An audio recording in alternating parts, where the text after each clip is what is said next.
When we talk about respecting ourselves enough to say no, we have to begin with the foundation understanding what it truly means to respect yourself. Self-respect is not pride, arrogance, or selfishness. It's not about thinking you're better than anyone else. It's about recognizing that everyone else were created with purpose and value, and that your time, your energy, and your life are gifts that deserve to be honored. Too many people walk through this life handing themselves out like they're worth nothing, as if pleasing everyone is the only way to be accepted, to be loved. Everything has to be or to be seen. But I want to tell you today, when you learn to respect yourself, you begin to see that your no can be just as holy as your eyes. The truth is, there are many people who go to bed every night with a heavy heart because of what they did wrong, but because of what they agreed to do when they should have said no. They stretch themselves then. They take on burdens that don't belong to them. They say yes to things that don't align with their calling just because they're afraid of disappointing someone. But I'm here to remind you, God did not create you to be a doormat. He didn't form you in your mother's womb just so you could spend your life trying to make everyone else comfortable while you're dying inside. Respecting yourself is about recognizing the image of God that is within you. It's about understanding that if you fill your life with yeses that are not for you, you'll be too drained to say yes to what truly matters. You can't pour from an empty cup and shine your light if it's being blocked by the shadows of guilt and obligation. That's not humility. That's to be neglect. And there's a difference. I know some of you were raised to believe that saying no is wrong. That if someone asks, you give. If someone needs, you answer. And yes, we are called to serve. Yes, we are called to love. But love without wisdom becomes enabling. Service without discernment becomes slavery.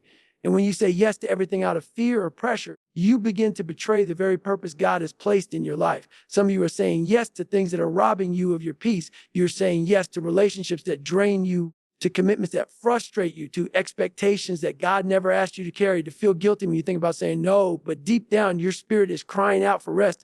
Let me tell you, rest is not a reward, it's a command. And sometimes the most obedient thing you can do is say no. When Jesus walked this earth, he loved people with a depth we can't even comprehend. But even he knew when to step away, he withdrew from the crowds. He told some people no, not because he didn't care, but because he was rooted in purpose. He didn't say yes to everything. He said yes to the Father. And that's what we're called to do, not to be by guilt or fear, but to be led by the Spirit, to walk in wisdom, and to say yes only when it aligns with the truth of who we are. You see, when you respect yourself, you begin to realize that your time is precious, your energy is limited, your soul is sacred. And every time you say yes to something that is not for you, you are saying no to something that might have been. You are pushing aside divine appointments for human approval. And that's a costly exchange. So I urge you today, begin to listen to that still small voice inside of you. If it's saying no, don't override it just to keep the peace. Sometimes the peace you're keeping is costing you your own. Speak with love, but speak with truth. Don't the fear of rejection become your master. Let the peace of God rule your heart instead. Because when you finally stand in the truth of your worth, when you begin to like your life actually matters, you'll start to say no, not out of rebellion, not out of anger, but out of reverence. Reverence for the calling on your life. Reverence for the boundaries God has given you. Reverence for the fact that your yes is powerful, and it should never be given cheaply. And so I say to you, respect yourself enough to say no. There's a danger in always saying yes, a quiet danger, one that creeps in not through sin that's loud and obvious, but through choices that feel kind, feel right, feel loving, until they begin to steal the very breath out of your soul. You see, some of us don't fall into destruction by doing what's wrong. We fall by doing too much of what seems right for all the wrong reasons. We give and we give until there's nothing left. And still we say yes. I've met people who are tired, not because they're lazy, but because they've been living under the weight of everyone else's expectations. People who walk through life exhausted in their body, in their mind, in their spirit. They carry burdens that were never theirs to carry. They say yes because they don't want to let someone down. Yes, because they're afraid of conflict. Yes, because they believe love means always being available, always giving, always saying yes. But I want to tell you, dear friends, that's not wisdom. That's not peace. That's slavery to the opinions of others. The world will never stop asking. It will never stop needing. If you don't set a boundary, the world will set your schedule, will run your life. And the enemy loves it when you are too busy to hear the voice of God. He loves it when your hands are so full of other people's demands that you have no space left for the things heaven has called you to do. You may think you're just being nice, but you're trading the eternal for the urgent. You're trading what's sacred for what's loud. And that's a loss no heart can afford. The hidden cost of always saying yes is steep. It steals your time you can never get back. Time with your family, time with your thoughts, time with your Lord. It steals your peace. Because every yes to something misaligned adds weight to your soul, and it steals your identity. Because the more you become who everyone wants you to be, the less you know who God made you to be. Some of you are so used to people pleasing, You've forgotten what your own voice sounds like. You've been nodding for so long that now silence feels wrong and rest feels like laziness. But let me say this to you. Rest is not laziness. Silence is not disobedience. Saying no is not rebellion. You are not a machine. You are not here to fulfill every need, answer every call, carry every load. You are a child of the Most High God. And even He, in all His infinite wisdom, did not do everything at once. Even He rested. Even He said, "It is finished." So why do we think we must keep going, keep giving, keep saying yes? Even when our souls are crying out for relief, there is a hollowness in limits. There is a righteousness in saying, I cannot do that right now. There is a power in being still. And yes, there will be people who don't understand, people who say you've changed, people who accuse you of being selfish. But let me tell you something. It is not selfish to protect your peace. It is not unkind to guard your purpose. It is not wrong to say no when your yes would be a lie. We must stop pretending that exhaustion is a badge of honor. That being overwhelmed means you're doing something right. That to be stretched thin is to be noble. That is a lie from the pit of hell. Jesus said, "Come to me, all you who are weary and burdened, and I will give you rest." Not more tax, not more obligations, not more guilt. Rest. You don't earn God's love by how much you do. You can't win His favor by how many people you please. He loves you already.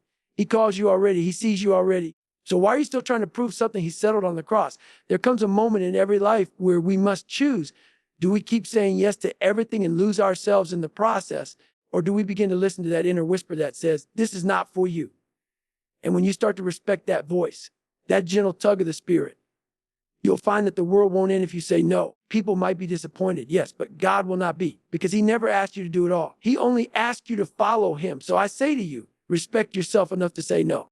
Sometimes the hardest part about saying no isn't the word itself. It's what happens around it, the looks, the pressure, the guilt, it's the manipulation. Quiet, subtle, but powerful. That convinces you that your no is wrong, that your boundaries are unkind, that your self-respect is somehow selfish. We live in a world where people will twist your kindness to serve their convenience, where your compassion becomes a tool in someone else's hands, not for your good, but for their gain. And it can be hard to see clearly when you're trying to do right by everybody. But friend, I'm here to tell you, not every request comes from a righteous place, and not every voice deserves a yes. There are people, maybe even people you love, who have learned how to pull on your heartstrings, being that they know just the right words to say. If you really cared, you'd do this. You're the only one I can count on. Don't let me down. They'll wrap it in emotion, wrap it in urgency, make you feel like the whole world depends on your yes. But let me ask you something. When did love become a leash? When did loyalty become bondage? That's not the way of God. That's not the spirit of truth. That's the voice of manipulation. And you were not created to live under its weight. The enemy is subtle. He doesn't always come roaring like a lion. Sometimes he shows up with a smile and a favor to ask.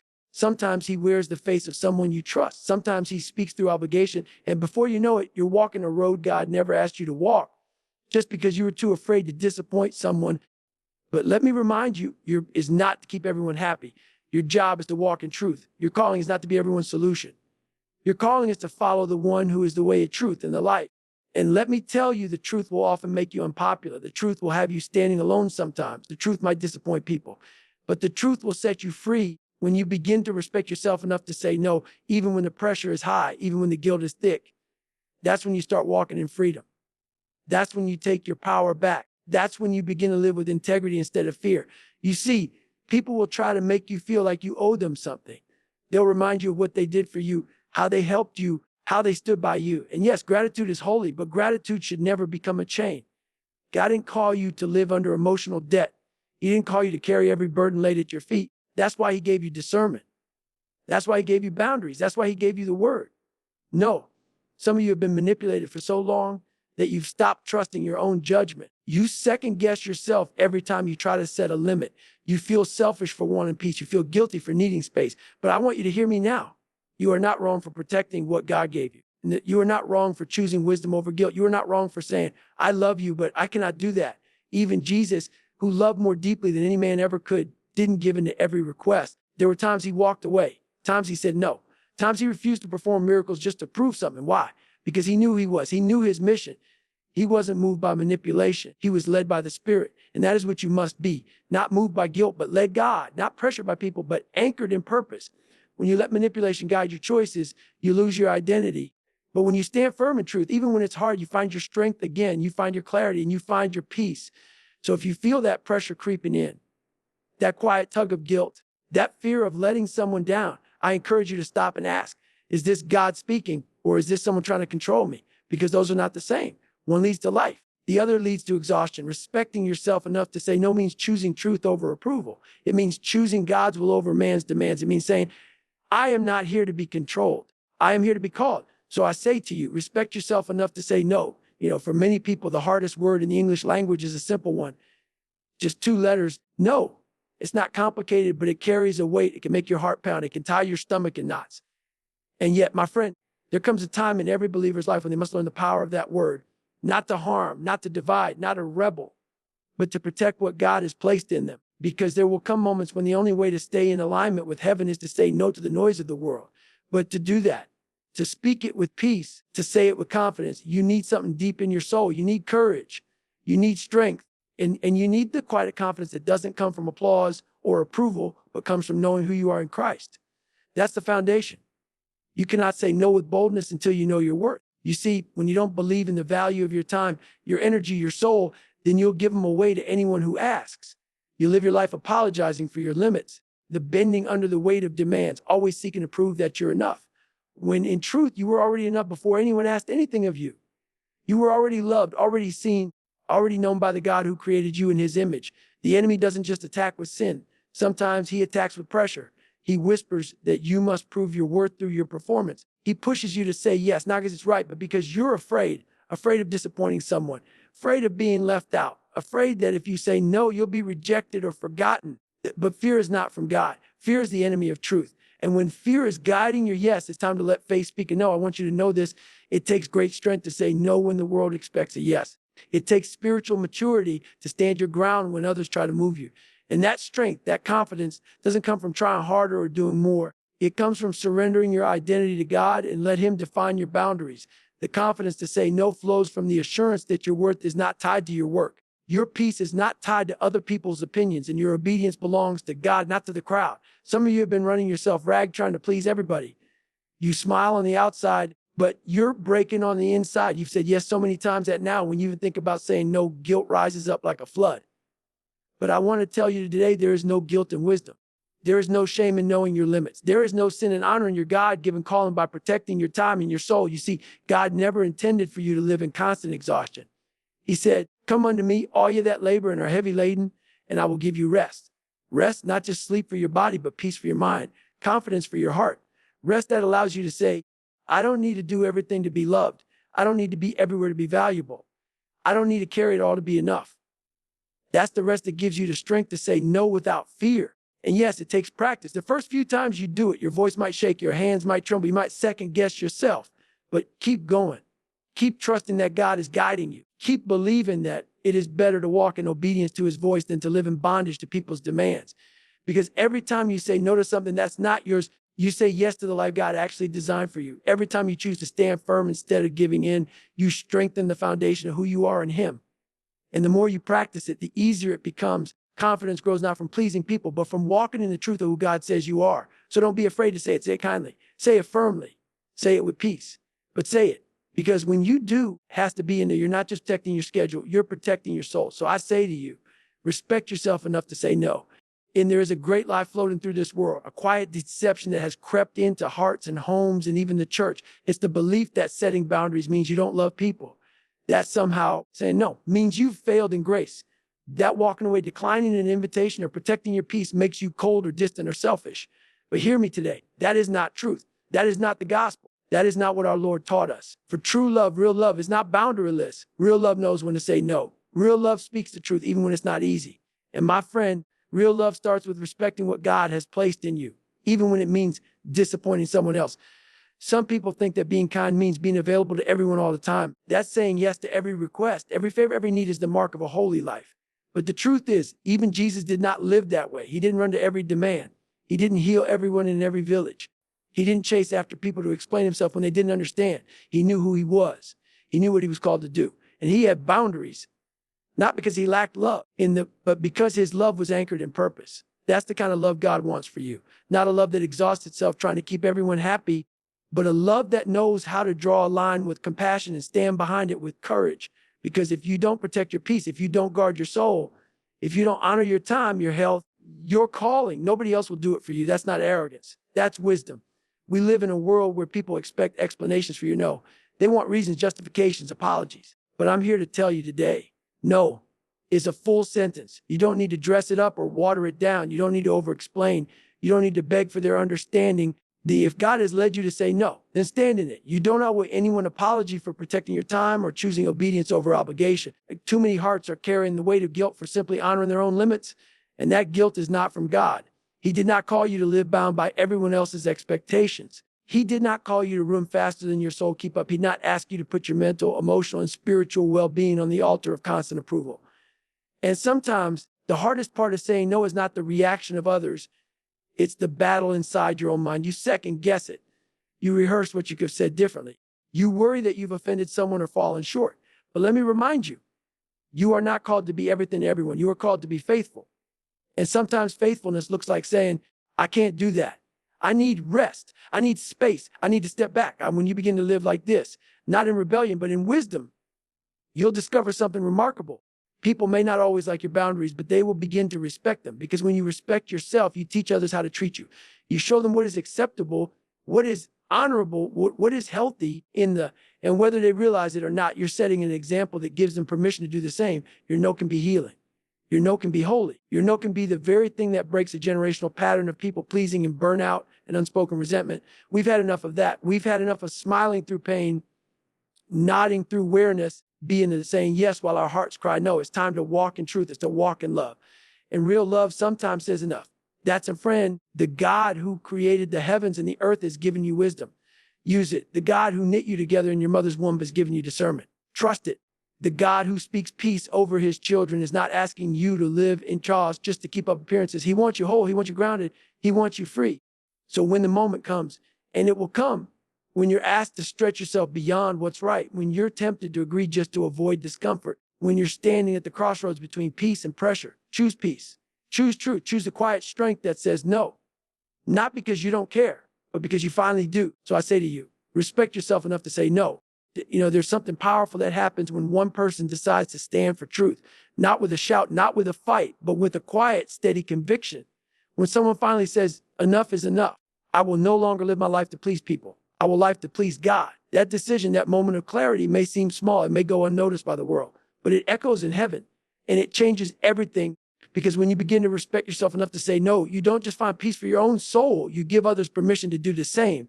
We live in a time where many are tired of pretending, tired of carrying more than they were built to carry, tired of smiling while their hearts are breaking. And do you know why so many stay silent?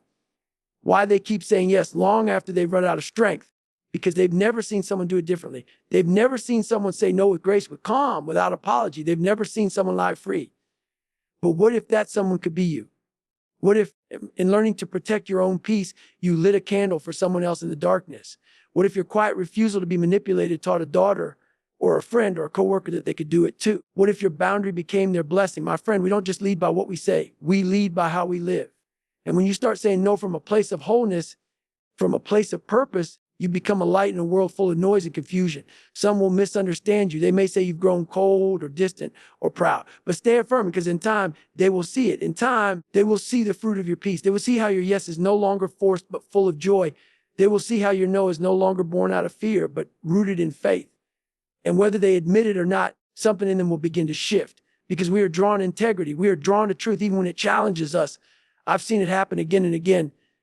One mother finally draws the line and says, I keep doing everything for everyone.